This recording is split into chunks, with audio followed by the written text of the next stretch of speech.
আমি কি আর বলবো, তোমরা এটা দেখে নিশ্চয়ই বুঝতে পারছো না কি ব্যাপারটা হয়েছে। এখানে সে নাকি কি সব ক্রিম ট্রিম বানিয়েছে।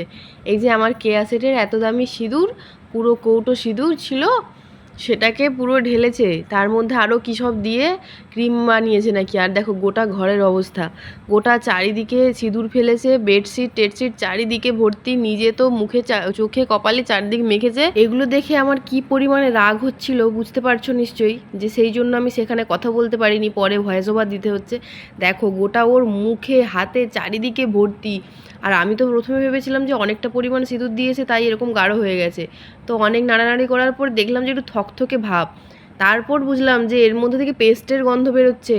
তো দেখছি ড্রয়ার খুলে পেস্ট বের করেছে, তো পেস্ট দিয়ে মিক্সড করে ওখানে বানিয়েছে। এই দেখো নতুন পেস্ট সব দিয়ে কী সব বানিয়েছে। একদিন একটা কি ভিডিও দেখেছিল, কদিন থেকে ওই ভূত ওর মাথায় চেপেছে।